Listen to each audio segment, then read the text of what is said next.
been working through chapter 4 of Duff's book on learning New Testament Greek, and we're reaching the end.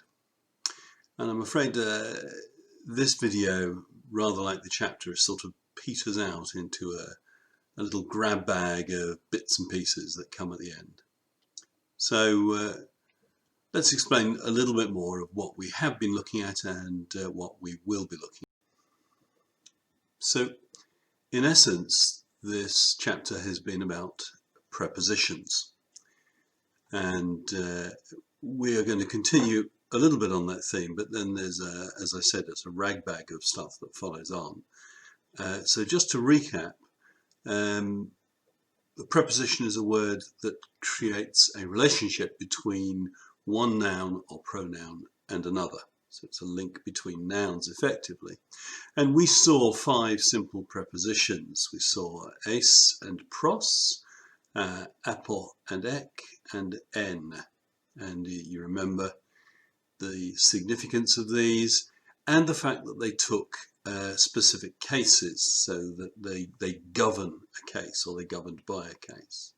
We then looked at quite a number of other prepositions, and we learned that some prepositions actually have different meanings based on the fact that they have 2 possible cases, that they take 2 cases, and 1 or 2 even take 3 cases.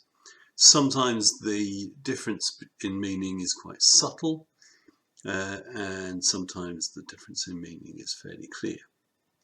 We then finally looked at elision, and the fact that for some prepositions, and in particular those that end with a vowel, when they are next to another word that begins with a vowel, they lose that final vowel. Some of them actually change the form of the consonant in front of it as well, and apo is a good example. So here apo comes in front of aches, it's a vowel, so you say apaches. In fact, if it comes in front of a rough breathing vowel, it becomes af rather than ap. That's all that we've looked at in previous videos, and if you're not sure about any of that, you need a little bit of refresher, then go back and have a look at some of those videos, or indeed go and have a look at the earlier sections on Duff. But Duff goes on to talk about compound verbs and the fact that prepositions are also used in forming compound verbs. Now I'm kind of jumping a little bit of what he does, so if you're following in the book, don't worry, I'll come back to the bit that I'm missing out. You'll have to flip on a page or so. But sometimes you get a verb that, if you like, the simple verb is obvious, and you can actually see why adding a preposition modifies the verb a little bit. So the example that Duff gives, and I'm going to use, is ballo. So ballo, simple verb, I throw. Can also mean I eject, or I push, or I send, but I throw basically. And so you can add one preposition, ek, meaning out, and it becomes I throw out. So it's fairly logical. Sometimes there is a kind of sense to it, but it's not quite so clear. Give the example of luo, I untie, apoluo, I release. It kind of varies the meaning slightly. I untie away. Well, some people would say that with some of these prepositions, they really just intensify the verb. So you might argue that apoluo is kind of I really untie.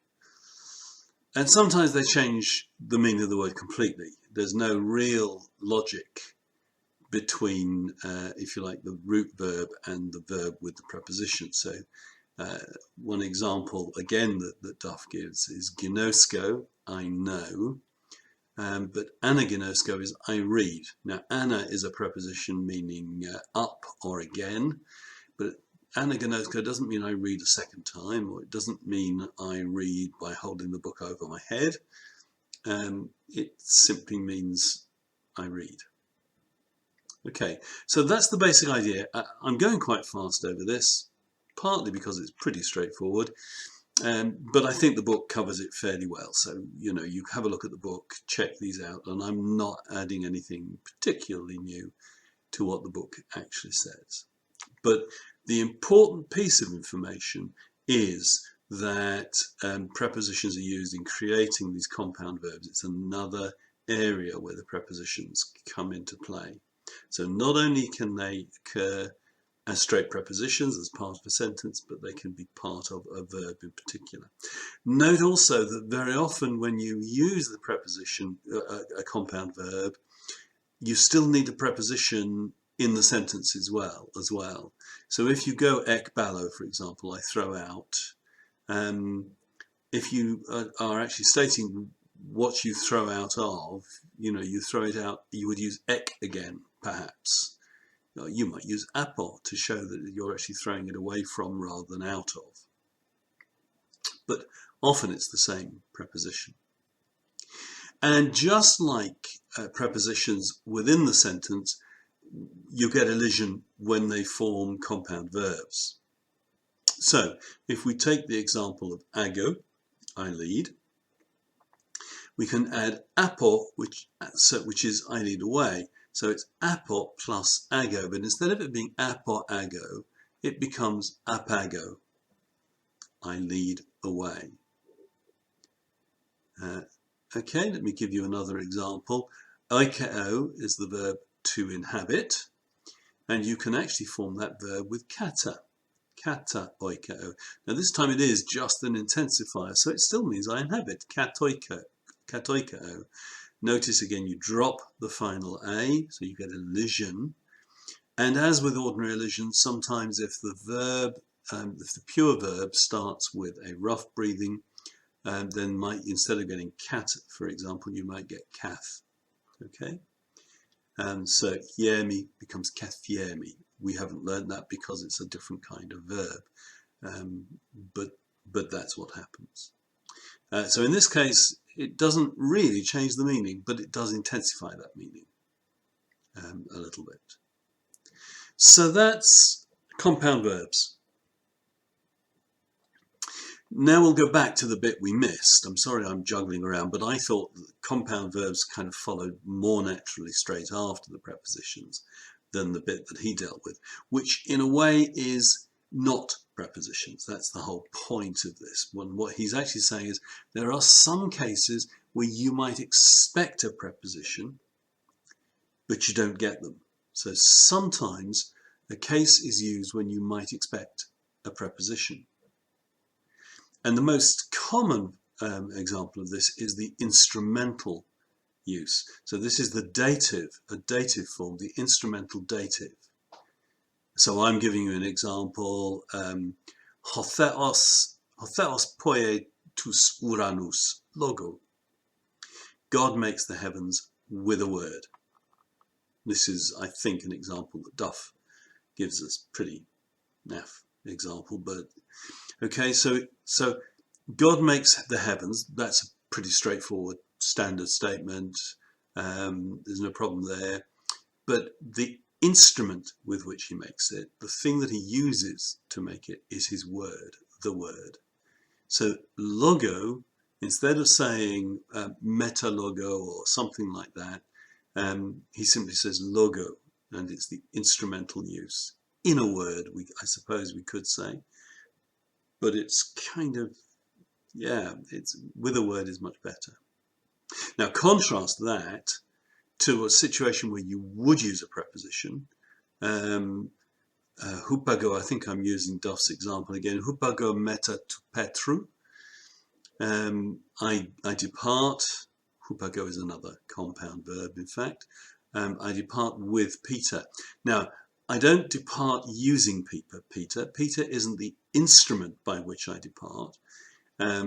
You know, I don't use him like a car, or I'm not sitting on his shoulders and departing. So he's not instrumental. In fact, we're together. I'm departing along with Peter. So we use the preposition meta instead. So hopefully that kind of illustrates the difference as well. Having said that, there are times, in fact, when you might find a preposition used in a situation where the instrumental dative can be used. Now, another example of something similar is the genitive of agent, and here you do get a preposition that goes with it. You use hupo plus genitive, and it tells you the agent who is the action. And I think Duff has included this as a sort of completeness thing, so that because it's another way of saying, you know, by means of. It's the way in which something is done. So in this case, idetis agapaton theon, hutos egnostai hupatu. If anyone loves God, he is known by him. There's a bit of a debate as to who the he and the him is in this case. So you could interpret that as God is known by the person who loves him, or you could have the person who loves God is known by God. But certainly the person who does the loving is the agent. So hutos, he is the subject, but hupautu is the agent. Autu is the agent in this case. Okay. Now there are some cases where you would say that even without the hupo. So you might have the genitive used simply as an agent itself, but the hupo is a common way of expressing that concept. So the important thing there is that you've got other ways of expressing the prepositional type relationships than simple prepositions. So we've looked at the use of prepositions in compound verbs and how they are used in compound verbs, and also the elision that you get there, much like in sentences. We've also looked, therefore, at constructions where we don't quite get the prepositions we might expect. Duff then kind of just throws in a potpourri of a few extra things just to fill the chapter out. Now, they're not difficult, but it's a little bit frustrating, or a little bit amusing that you suddenly get these little extra bits. But let's just have a quick look at those. And the first thing he talks about is questions, how you frame questions. And actually, the truth is, you don't. So if we take a sentence that's straightforward, blepes ton theon, you see God. Okay, it can actually be imperative, see God, but in this case, we'll think of it as you see God. So you see God. Now, as with a lot of modern languages, presumably, they would very often simply make the question by having a rising in tone. So rather than blepes ton theon, they might say blepes ton theon. I don't know whether it sounded like that, but in modern languages, certainly you raise the tone at the end, and it shows it's a question. So we could actually say, you see God? We would more normally say, do you see God? Now this is represented in the written form by putting a question mark at the end of the sentence, only it's not a question mark, it looks rather like a semicolon. So the Greek version of the question mark is the semicolon. So the only difference between those two sentences is the punctuation. And remember that, like accents, the punctuation came very late. So a lot of the documents that we have, it's guesswork that there's a question rather than a statement. And that actually means that in some passages, you can actually choose whether you believe that they were asking a question or making a statement. And there are some cases where the theology can rest on which decision you make about that. Let me give you another example. This is from Luke 16. Tituto akuo perisu. What's this I'm hearing about you? Or what's this I hear about you? Perisu is about you. So akuo is I hear. So tituto, what's this thing in effect? What's this I hear about you. So fairly simple, straightforward literal translation. But if you look at the text, you will find that semicolon is at the end. Rather than saying something like a certain thing I hear about you, it's what's this I'm hearing about you? And that really kind of introduces the fact that there are many cases where we're not guessing at the questions because there are some little words that come in that tell us that we're looking at a question. And the two in particular that Duff points to is pos, which is how, and pou, which is where. Pos, how. So let me give you an example. Eun David kale auton kurion, pos puios autu estin, ? Sorry, I've not got the reference there and I don't know it offhand. So since David calls him Lord, how is he his son? This was a statement by Jesus. It's actually if. A is if, but it's an if which obviously implies it's true. So I've translated it as so. So if David calls him his Lord, or if David calls him Lord, how is he his son? Now the important point about this is we know it's a question because the pos introduces the fact that he's saying how. And then the pou, saying where. Similar sort of concept, much easier little sentence here. Pou thelis etaumasomen.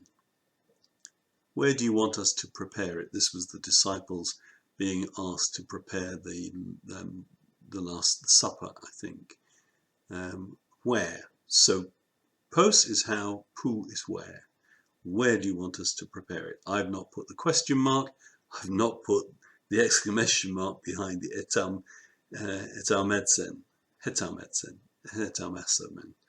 etaumasomen. But I should have. And the text does. Apologies for that. So questions. Indicated in the text by the semicolon, which is really a question mark, possibly reflecting the fact that there would have been a rising tone, or at least a change of tone of some sort. Duff then finally deals with negatives as well, and this is another one where the difference between the ordinary sentence and the sentence with negatives is very slight. So let's introduce you to one. Eta idia elthen, kai hoi idioi auton u paralabon. He came to his own. Eis ta idia, to his own. Ta idia, his own things in this case, but his own people. He came to his own, but his own, hoi idioi again, same word, didn't receive him, auton. This is the subject of paralabon, in fact. So didn't receive him. The u turns it into a negative. So, in fact, if the u wasn't there, it would have actually meant his own received him. But the u gives us the negative. In this case, I've told you where it's come from. Now, this is a little bit like some of the prepositions, in that if the u comes before a vowel, it changes. Only this time, you don't drop anything, you actually stick an extra letter in. So if it comes before a simple vowel, a smooth breathing, you stick in a k. So I've given the example from John 1:8. Uken ekenos tophos. This one we would translate it he. That's ekenos. This one was not the light. This is John, in fact. John is not the light. Uken. So because you're running the sounds together, you need something. The Greeks would have found it a little bit abrupt. Say uen. So they don't like that glottal stop between them. So they say uken. Okay. If you have a rough breathing, then the kappa is aspirated and it becomes a chi. So the other example we've got is esel fusai. Goodness me. Esel fusai de uchuron tosoma. But on entering, they did not find the body. This, of course, was the resurrection of Jesus. Or when they entered, they did not find the body. So The negative is very simple. You just stick this oo. It's like not. But it varies slightly depending on whether it's followed immediately by a vowel or not, and which type of vowel affects the form. So most of that's pretty straightforward, a little bit to learn. Have a look at the exercises that follow at the end of that section, and indeed at the end of the chapter. Check out that you've followed all of that. You can now make sure that you can remember everything in the 3 videos that are part of this chapter, and also make sure that you are learning the vocab. Okay.